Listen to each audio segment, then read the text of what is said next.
எல்லோருக்கும் வணக்கம் நண்பர்களே. அடுத்த வாரத்துக்கு முக்கியமான பல செய்திகள் இருக்கு. அதுல முதல் முக்கிய செய்தியா கீழே கிடக்கக்கூடிய நிஃப்டி 500 இண்டெக்ஸ்ல இருக்கக்கூடிய சில முக்கியமான பங்குகள். நாங்க என்னையா பாவம் பண்ணோம், எங்களை மட்டும் ஏன் லாஸ்ல உட்கார வச்சிருக்கீங்க? ஆட்டோ செக்டர்ல இருக்கக்கூடிய ஆட்டோ காம்பனன்ஸ் செய்யறதாகட்டும், அல்லது மேனுஃபேக்சரர்ஸ் ஆகட்டும், அல்லது டயர் இண்டஸ்ட்ரி ஆகட்டும், எல்லாத்தையுமே ஏற்றி விடுறீங்க. ஆனால் இந்த பேட்டரி செக்டரை மட்டும் ஏற்றி விட மாட்டேங்கிறீங்களே அப்படின்னு மிகவும் அடி வாங்கி கிடக்கக்கூடிய ஒரு பங்காக இந்த எக்ஸைட் இண்டஸ்ட்ரீஸ் அப்படின்றது இருக்குது. அதாவது மிக முக்கியமாக ஏன் இந்த பேட்டரி கம்பெனிஸ் ஏறல அப்படின்னா, எக்ஸைட்னுடைய குவார்ட்டர்லி ரிசல்ட் பாருங்கள். அவங்க ஒரு 2 வருஷத்துக்கு முன்னாடி என்ன சேல்ஸ் பண்ணிக்கிட்டு இருந்தாங்களோ அதே சேல்ஸாக இப்போவும் பண்ணிக்கிட்டு இருக்காங்க. அதே மாதிரி இந்த 270 கோடி 220 கோடி 240 கோடியெல்லாம் அப்போவே லாபம் பண்ணிட்டாங்க. ஆனால் இப்போ சமீபத்தில் 158 கோடி 188 174 மிகவும் குறைவாக லாபம் கொடுத்துட்ருக்காங்க. அப்போ Q3 ரிசல்ட்டினுடைய முடிவு இந்த பங்கினுடைய போக்கை நிர்ணயிக்குமா? ஏன்னா இந்த எக்ஸைட் இண்டஸ்ட்ரீஸ் போன்ற பேட்டரி கம்பெனிகள்லாம் ஒரு இன்ஃபர்மேஷனுக்காக காத்துக்கிட்டு இருக்காங்க.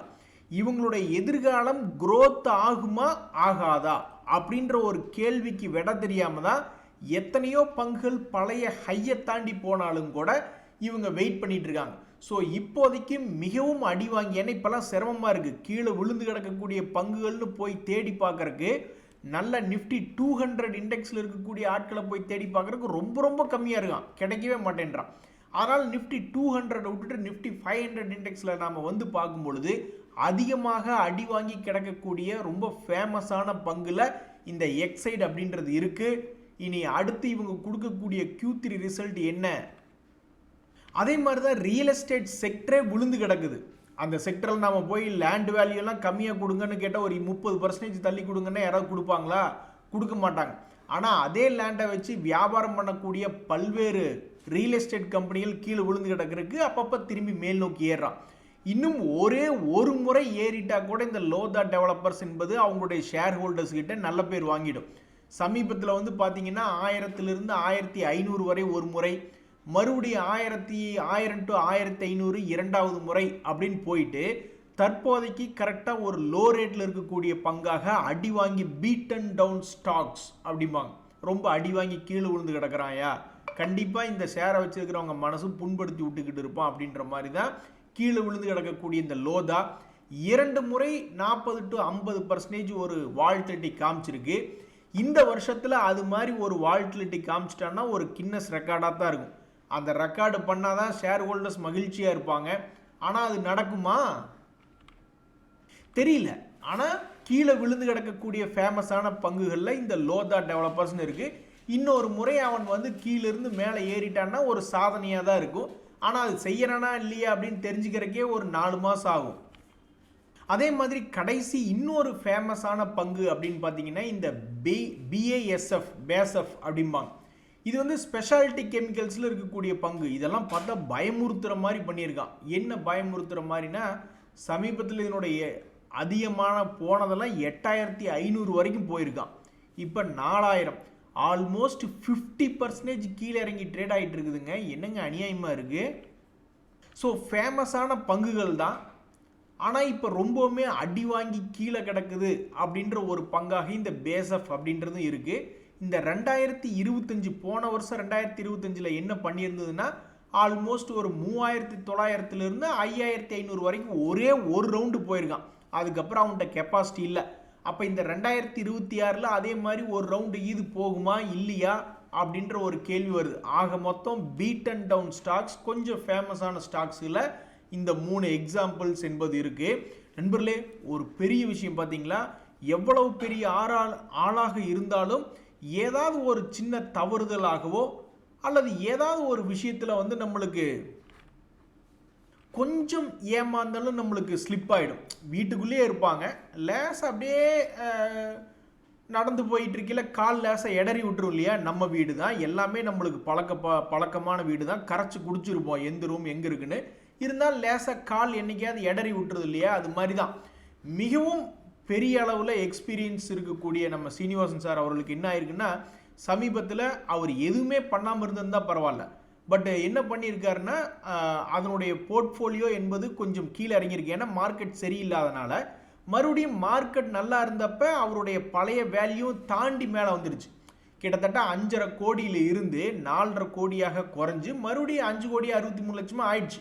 ஆனால் இந்த இடப்பட்ட காலத்தில் நம்ம மார்க்கெட் வந்து நம்மளுடைய பொறுமையை ரொம்பவே சோதிச்சிருது. அந்த சமயத்தில் வந்து சரி மார்க்கெட்டில் பெருசாக ஒன்றும் வருமானம் இல்லையே, டக்குன்னு மேல் நோக்கி ஏறி வரலையே அப்படின்னு இன்ட்ராடே செய்யும் பொழுது கிட்டத்தட்ட 10 லட்சம் ரூபா நஷ்டம் ஆயிடுச்சு. கம்முன்னு பேசாமல் நான் ஒன்றுமே பண்ணாமல் இருந்திருந்தா கூட எனக்கு இந்த லாஸும் வந்திருக்காது, ரெக்கவரியே இன்னும் கொஞ்சம் ஜாஸ்தியாக ரெக்கவரி ஆயிருந்திருக்கும் அப்படின்ற மாதிரி தன்னுடைய எக்ஸ்பீரியன்ஸை ஷேர் பண்ணியிருக்காரு. ஸோ இதுலேருந்து என்ன தெரியுதுன்னா, நாம் எதுவுமே பண்ண வேண்டாம். ஸ்டாக் மார்க்கெட் என்பதே விலைகள் இறங்குவதும் ஏறுவதுமாக அது எப்படி இருந்தாலும் இப்படி தான் இருந்துகிட்டு இருக்கும். அதுக்கு நாம் வந்து ஒரு இடத்துல என்ட்ரு ஆயிடுறோம் அப்படின்னா அது ஏதாவது ஒரு டைமில் வாங்கின ரேட்டுக்கு மேலே வரும்பொழுது அழகு போல் லாபத்தை புக் பண்ணிட்டு போயிடலாம். இடையில வந்து நம்மளா ஏதாவது பண்ண போகும்போது தான் மாட்டிக்கிறோம். இன்னொரு நண்பருமே அப்படி தான் பண்ணுறாரு. அக்குமுலேஷன் பண்ணிட்டு அமைதியாக இருக்கார். ஏதாவது ஒரு பங்கு வந்து கீழே சீப்பாக இருக்குதா அப்படின்னு பார்க்குறதுக்கு எப்படி வேணாலும் பார்க்கலாம். சில பேர் சும்மா சாதாரண கண்கள்னாலேயே ஏதாவது ஒரு விலை இப்படி கீழே வரையில் இது சீப்பாக இருக்குது அப்படின்னு நினச்சிட்டு கொஞ்சம் என்ட்ரு ஆவாங்க.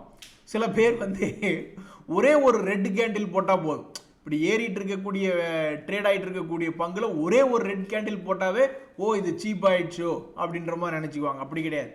ஸோ அது மாதிரி ரொம்ப திறமையாக யோசிச்சு பார்க்கறதுக்கு இந்த RSI இண்டிகேட்டர் அப்படின்றதெல்லாம் இருக்குது. ஒரு பங்கினுடைய விலை ரொம்ப சரிவடைஞ்சு வரும் பொழுது ஓவர் சோல்டு ரொம்ப அதிகமாக வித்துட்டாங்க அப்படின்னு கண்டுபிடிக்கிறதுக்கு இந்த RSI இண்டிகேட்டர் போன்றதெல்லாம் உபயோகப்படுத்துவாங்க. ஸோ மிகவும் அதிகமான டைம் ஃப்ரேம், மந்த்லி டைம் ஃப்ரேமில் என்னைக்கு RSI 30 கீழே வர ஆரம்பிக்குதோ அப்போ இருந்து என்னுடைய அக்குமுலேஷன் என்பது நான் ஸ்டார்ட் பண்ணுவேன். அதுக்கப்புறம் பார்த்தீங்கன்னா கிட்டத்தட்ட 3 மாதத்துலேருந்து 12 மாதம் வரைக்கும் வெயிட் பண்ண வேண்டியதாக இருக்கும் லாபம் வர்றதுக்கு. ஸோ ப்ரீவியஸ் வீடியோவில் இந்த கமெண்ட் இருக்குது, நீங்கள் ஃபுல் கமெண்ட் என்னன்றதை படித்து தெரிஞ்சுங்க. நண்பர்களே, இந்த சார்ட்டிங் போன்ற பல்வேறு வலைதளங்களில் மற்றும் பல்வேறு மீடியாக்களில் வந்து ஸ்விங் ட்ரேடர்கள் என்ன பண்ணுவாங்கன்னா அவங்களுக்கு தேவையான ஒரு ஹையை பிரேக் அவுட் பண்ணி போகிற மாதிரி ஏதாவது ஒரு ஸ்க்ரீனஸ் எழுதி வச்சுக்குவாங்க. ஒரு உதாரணத்துக்கு பார்த்தீங்கன்னா ஒரு 3 பங்குகள் Maruti, Hindalco, city union bank இருக்குன்னு வச்சுக்கோங்களேன். அவங்க என்ன எதிர்பார்ப்பாங்கன்னா சமீபத்தினுடைய ஹையை தாண்டிய பங்குகள் பெரிய அளவில் தொடர்ந்து தன்னுடைய ரேலியை கண்டினியூ பண்ணுமா அப்படின்னு யோசிச்சு பார்ப்பாங்க. ஒரு உதாரணத்துக்கு மாருதி சுசுகி இருக்கிறதுலே ஹை ரேட்டு போயிட்டுருக்கு. அவங்கெல்லாம் வந்து இவன் இங்கிருந்து தான் தாண்டியிருக்கான், அப்போ இதுக்கு கீழே போனால் தானே அவன் இறங்குவான், அது வரைக்கும் அவன் மேலேயே போகட்டும் அப்படின்ற மாதிரி நினச்சிக்குவாங்க. அந்த வகையில் இந்த மாருதி என்பது தொடர்ந்து ஏறுமா அல்லது கீழே முக்கியமான ஒரு 30 டேஸோ அல்லது 20 டேஸ் மூவிங் ஆவரேஜ் கீழே போய் வேஸ்ட் பண்ணிடுமா அப்படின்றது நம்மளுக்கு தெரில. தற்போதைக்கு இது அடி மேலே அடி வச்சு எப்படி 100 ரன்ஸ் ஸ்கோர் பண்ணுறதுக்கு 10 ரன் 20 ரன் 50 ரன்னு எடுத்துகிட்டே போகணும், அது மாதிரி தற்போதைக்கு இது 0லேருந்து ஒரு 10 ரன் வரைக்கும் வந்திருக்கான். இனி அவன் போய் செஞ்சுரி போட போகிறானா இல்லை அவுட் ஆக போகிறானா அப்படின்றது தெரில. பட் தற்போதைக்கு இந்த பல்வேறு ஸ்விங் ட்ரேடர்கள் இது போன்ற ஸ்க்ரீனரில் எழுதி பார்த்துக்கிட்டு இருக்காங்க. இன்னொரு எக்ஸாம்பிள் சொல்லணும்னா ஹிண்டால்கோ அப்படின்னு ஒரு பங்கு ரொம்பவுமே உச்சத்தில் டீல் பண்ணிக்கிட்டு இருக்கோம். ஒரு கொஞ்சோண்டு இறங்கினாலும் வெளியே வந்துடணும், இல்லைன்னா அதை வச்சிருக்கணும் அப்படின்ற மாதிரி சில பேர் என்ன பண்ணியிருப்பாங்கன்னா இந்த இடத்துல என்ட்ரு ஆகிருப்பாங்க. கீழே வர்ற மாதிரி இருந்தால் அதை விட்டு வெளியே வந்துடணும் அப்படின்னு யோசிச்சுட்டு அப்படியே பார்த்துக்கிட்டு இருந்திருப்பாங்க. அதுக்கப்புறம் பார்த்தா 2-3 நாட்களாக மேல் நோக்கி வந்துருக்கு. ஸோ இந்த மாதிரி தான் பல்வேறு ஸ்விங் ட்ரேடர்ஸ் வந்து அவங்களுக்குள்ள ஒரு ஸ்க்ரீனர் மாதிரி எழுதி என்னென்னு பார்த்துக்குவாங்க. அது சம்மந்தப்பட்ட நியூஸ் தான். சில நேரங்களில் அவங்களுக்குள்ளேயே பாவம் பயந்து டிஸ்கஸ் பண்ணிக்குவாங்க. ஒரு உதாரணத்துக்கு இந்த சிட்டி யூனியன் பேங்க் இதே மாதிரி இது வந்து இப்போ தான் சமீபத்தில் வந்திருக்கு மீதி 2 பங்குகளும். ஆனால் இந்த சிட்டி யூனியன் பேங்க் வந்து 4-5 நாள் ஆயிடுச்சு. அவன் கிராஸ் பண்ணுற மாதிரி கிராஸ் பண்ணிட்டு ஒரு 5 நாளாக லாபத்தை கொடுக்கறதா இல்லை நஷ்டத்தை கொடுக்கறதா அப்படின்ற மாதிரி யோசிச்சுட்டு இருக்கான். பட் ஸ்விங் ட்ரேடர்களுக்கு கவலை இல்லை, அது கீழே வர்ற மாதிரி இருந்தால் கொஞ்சோண்டு லாஸ்லேயே அவங்க வெளியே வரத்தான் போகிறாங்க. ஆனால் ஒருவேளை ட்ரெண்டு வீக் ஆகாமல் கண்டினியூ ஆகிட்டே இருந்துன்னு வச்சிங்களேன். இதுக்கு முன்னாடி இப்படி தான் ஒரு முறை என்னாச்சு, அந்த பங்கு வந்து ஆல்மோஸ்ட் ஒரு அக்டோபர் நவம்பர் மாதத்தில் தன்னுடைய பழைய ஹையை தாண்டுச்சு. ஸோ அந்த சமயத்துலேருந்து அது நிற்காமல் இவ்வளோ தூரம் மேல் நோக்கி வந்திருக்கு. ஸோ அடுத்து வரக்கூடிய நாட்களில் இந்த மாருதி ஷேர் அடுத்தடுத்து தன்னுடைய லைஃப் டைம் ஹை தாண்டி இருக்குது, எப்படி மூவ்மெண்ட் பண்ணும் அப்படின்னு தெரிஞ்சுக்கிறதுல ரொம்ப ஆர்வமாக இருக்குது.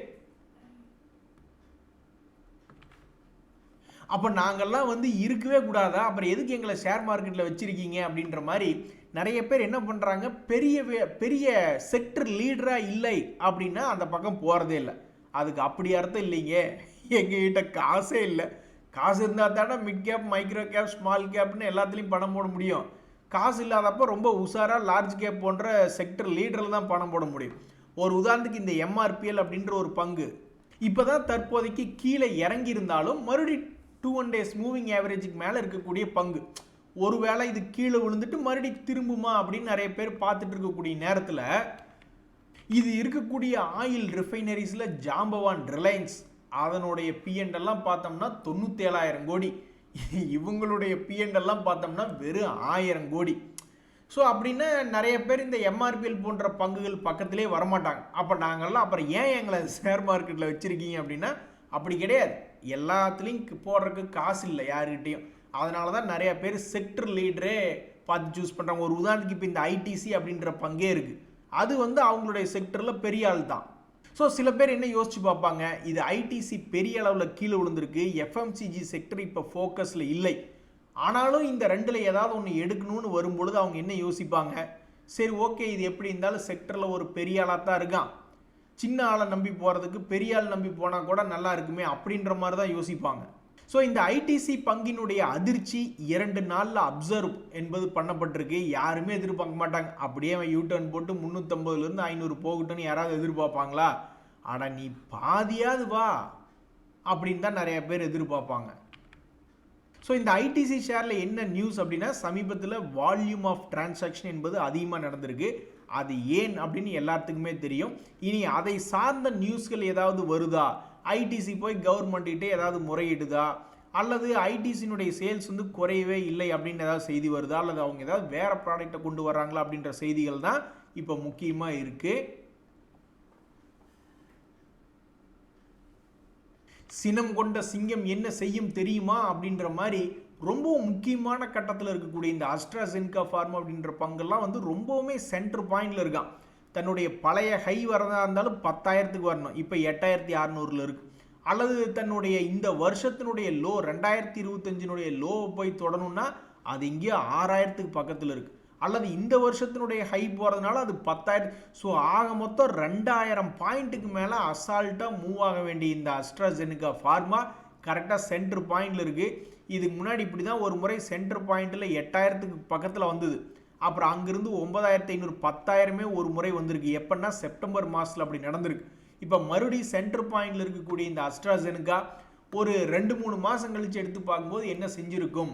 அதே மாதிரி தான் இந்த கேப்லி பாயிண்ட் அப்படின்ற ஒரு பங்கு, அந்த பங்கு சமீபத்தில் இதே மாதிரி ஒரு சென்டர் பாயிண்டில் நின்றுட்டு இருந்தவன் 2,000 ரூபாய்கள் அப்படின்ற நிலைமையில் நின்றுக்கிட்டு இருந்தவன் டொபக்குன்னு ஒரு 150 ரூபாய் இறங்கி 1,848 ட்ரேட் ஆகிட்டு இருக்கு. அப்போ இந்த பங்குமே அடுத்த விஷயம் என்னவாக இருக்கும், சினம் கொண்ட சிங்கங்களாக சீறி பாயுமா, அல்லது மொக்க வாங்கி நான் ஒரு கும்பா குட்டி என்ற முத்திரை கொத்தி கொள்ளுமா அப்படின்றது பொறுத்து இருந்தால் பார்க்கணும். கரெக்டாக எல்லாம் சென்டர் பாயிண்டில் உட்காந்துக்கிட்டு இருக்காங்க. அதில் பாருங்கள், நிறைய ஃபார்மா கம்பெனிகள் தான் சமீபத்தில் கீழே விழுந்த மாதிரி காமிச்சிக்கிட்டு இருக்கு. அப்போ ஃபார்மா கம்பெனிகள் அந்த ட்ரெண்டை ரிவர்சல் பண்ணி மேலே ஏற்றுவானா இல்லையா அப்படின்றது தெரியல. எல்லாம் Q3 ரிசல்ட் பெரிய ஆளு Q3 கொடுப்பாங்க இல்லையா, டாக்டர் ரெட்டி, டிவிஸ் லாப்னு பெரிய ஆளு கொடுக்கும்பொழுது அது என்னன்றது தெரிஞ்சிடும்.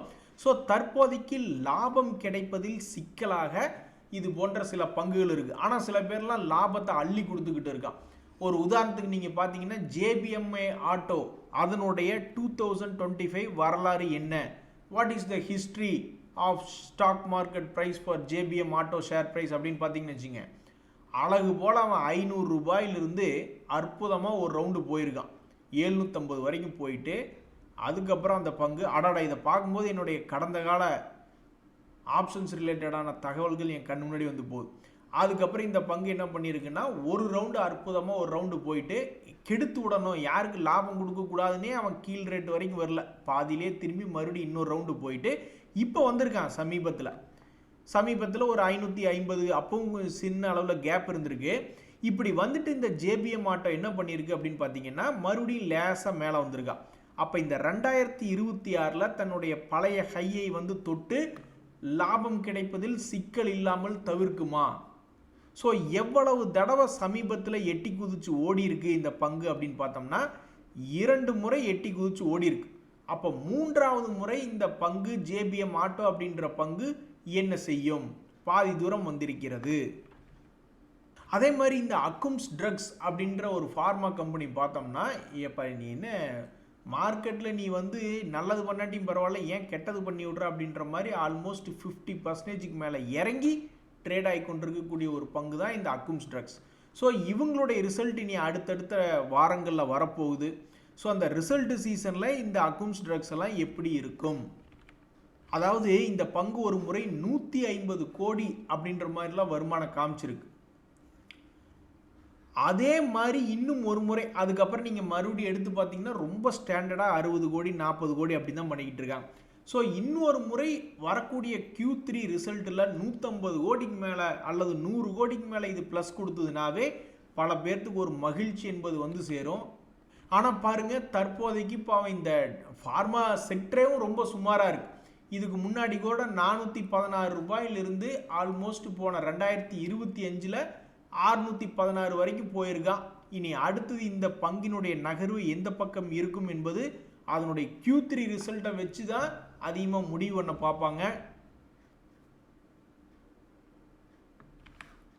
நண்பர்களே, எந்த ஒரு பங்குக்குமே வந்து அப்டேட் ரொம்ப முக்கியம். இல்லைன்னா அது நஷ்டமடைகிற கம்பெனியாக இருந்திருக்கும், அப்புறம் லாபத்துக்கு திரும்பி இருப்பான், நம்மளுக்கு அது தெரியாது.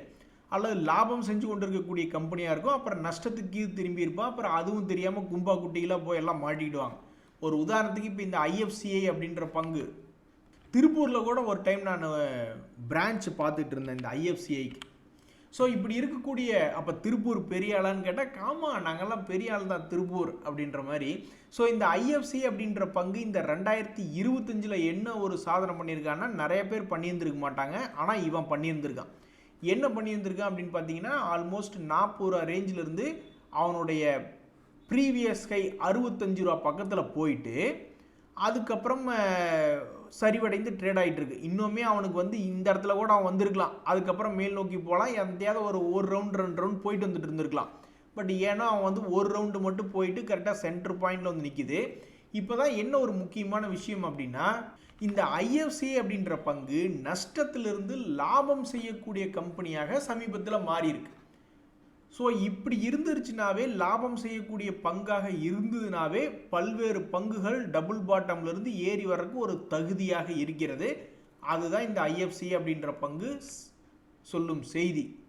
எந்த பங்காக இருந்தாலும் நாங்கள் பெரியவர்கள் சொல்லும் அறிவுரையைத்தான் நாங்கள் கேட்போம் அப்படின்ற மாதிரி சில பங்குகள்லாம் விலை கீழே உளுந்து கிடக்கும்.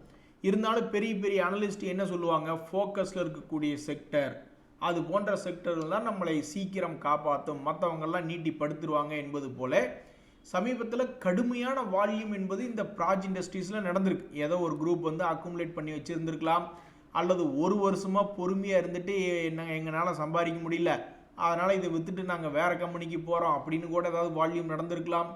என்ன வேணாலும் ஆயிருக்கலாம். ஆனால் கடுமையான வால்யூம் என்பது இந்த ப்ராஜ் இண்டஸ்ட்ரீஸில் சமீபத்திய நாட்களில் நடந்திருக்கு.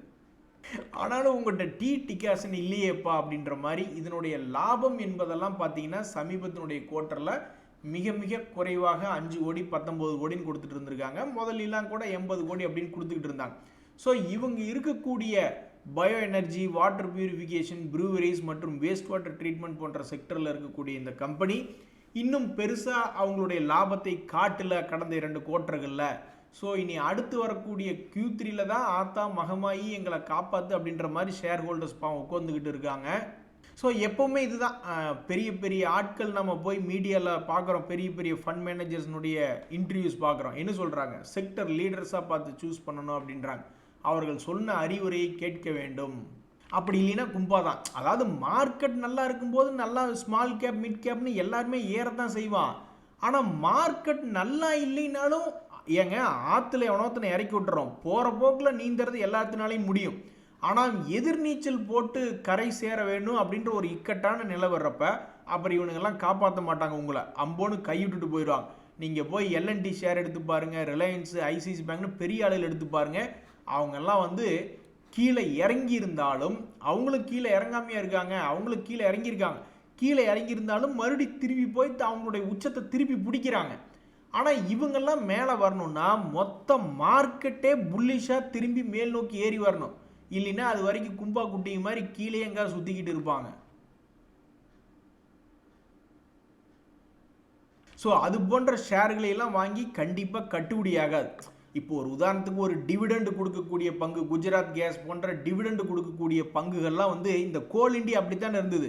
அவன் ஒரு டிவிடெண்ட் கொடுக்கக்கூடிய பங்கு, அவன் மேலே ஏறி வர்ற வரைக்கும் கடைசிக்கு டிவிடெண்டாவது இருக்குமே அப்படின்ற மாதிரி ஒரு கல் எடுத்து வீசுகிறோம் மாங்காய் தோப்புகளில். விழுந்தா மாங்காய் விழுகட்டும், இல்லைன்னா மாங்காய் இலையாவது விழுகட்டும், பொங்கலுக்கு எடுத்து கட்டிக்கலாம் அப்படின்ற மாதிரியாவது இருக்கக்கூடிய பங்குகளில் இந்த குஜராத் கேஸ் போன்ற பங்குகளும் அவனுங்களும் கீழே தான் கிடக்கிறானு. பட் கடைசிக்கு ஒரு கொஞ்சமாக டிவிடெண்டாவது கொடுப்பாங்க அப்படின்ற மாதிரி சில பேர் யோசிச்சுட்டு இருப்பாங்க. அதிரடி ரேலி எப்போ வருதோ வரட்டும், பட் அது வரைக்கும் கடைசிக்கு டிவிடெண்டாவது வரும்னு யோசிச்சுட்டு இருப்பாங்க. இல்லைன்னா செக்டர் லீடரில் டாப் 5 இருக்கிற மாதிரி இந்த தீபக் ஃபெர்டிலைசர்ஸ் அப்படின்ற ஒரு பங்கு, இது வந்து இப்போ சமீபத்தில் பாவம் இறங்கி கிடக்கு. இவன் வந்து இவனுடைய ட்ரெண்டை வந்து ரெஸ்யூம் பண்ணுறானா இல்லையான்னு தெரில. இப்போ வரைக்கும் அப் ட்ரெண்டாக தான் இருக்குது 1.5 வருஷமாக. அவன் பொழக்குன்னு அப்படியே கீழே விழுந்து அப்படியே இப்படி கீழே கும்பா குட்டியாக மாறுறானா இல்லையா அப்படின்றதெல்லாம் யாருக்கும் தெரியாது. பட் இருந்தாலும் ஒரு செக்டர் லீடராக இருக்கக்கூடிய பங்கு கீழே விழுந்து கிடக்கு, அது யாரோ ஒருத்தர் தெரியாமல் இருக்கிறத எடுக்கிறதுக்கு செக்டர் லீடராக இருந்துட்டு போகுது அப்படின்ற மாதிரி தான் பல பேர் யோசிப்பாங்க. இல்லைன்னா ஷேர்ஸை வாங்கி கட்டுப்படி ஆகாது. நாளை களத்தில் சந்திப்போம் நண்பர்களே. நன்றி, வணக்கம்.